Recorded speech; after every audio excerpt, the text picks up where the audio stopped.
I know that high school can be stressful, but by the end of this video, you're gonna have all the tools necessary to build a very easy high school schedule that'll make for a great high school experience. If you haven't seen my last video, it's about the college application process. It'll answer any questions that you have about applying to college. Now, let's get right into the video and start with tip number 1.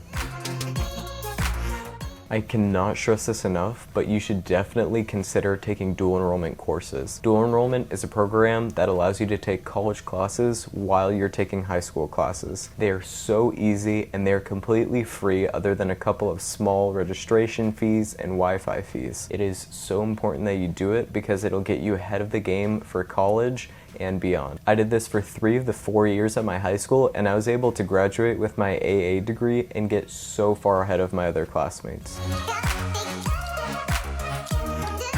I also highly recommend you take a bunch of very different and diverse AP classes because it shows that your coursework is very rigorous and that you're an extremely hard and smart worker. I took APUSH during my sophomore year and I managed to actually get a 4 on the exam. That actually gave me around 6 credits to be used at the local college in order to get my AA degree, and it also allowed me to not have to take the civic literacy exam, which is like a very annoying and very boring 100-question exam to basically make sure that you understand civics. It is so important that you take AP classes. Now, if you're feeling a little bit stressed out about your schedule and you want to make it a little lighter, definitely look into a virtual option through your high school or through dual enrollment. Normally, virtual classes are extremely easy, especially if you're doing them as electives. It just makes it so much easier for you to just have one less thing to focus on. And most virtual classes, they allow you to kind of learn at your own pace. You can do it super quick and super easy and then get it done so you only have 6, 5, or 4 classes left to do. I did virtual classes pretty much all the way throughout my high school year, and it really just helped me to focus on the classes that I wanted to focus on and the classes that I really needed to pay more attention at. Now this tip is kind of like a building block off of the previous tip. You can take virtual classes through your high school and then you can withdraw from the class.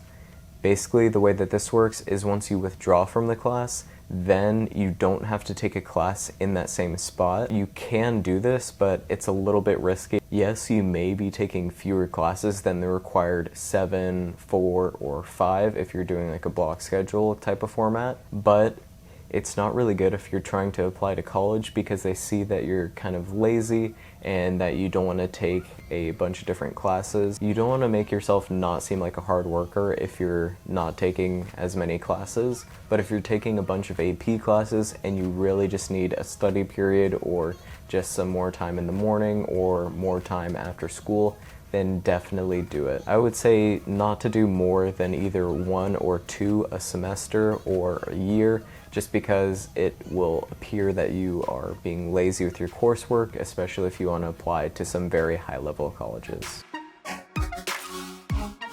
Lastly, you should definitely consider taking CTE courses or elective courses that'll go along with your career, or career courses where you kind of find out what you might be interested in. I took TV productions starting in my freshman year of high school, and I did it all throughout 4 years, and it really helped me build connections, and it actually landed me my first job.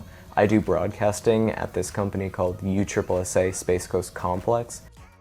It's a baseball and softball company, and I've been working with them for around 3 years now, and I absolutely love it. So you can really make a bunch of different connections and kind of find your passions in these CTE courses. And most of them are super fun and super involved, so you don't feel like you're just in a lecture hall. Thank you so much for watching, and I really hope you guys learned something that'll make your high school experience just a little bit easier for you. Make sure you leave a like on this video if you learned something here today. Make sure you subscribe for any future content and videos that I'm going to post, and make sure you comment with any questions that you have, or if you have an idea for a future video that you want to see me do. My name is Dawson. Later.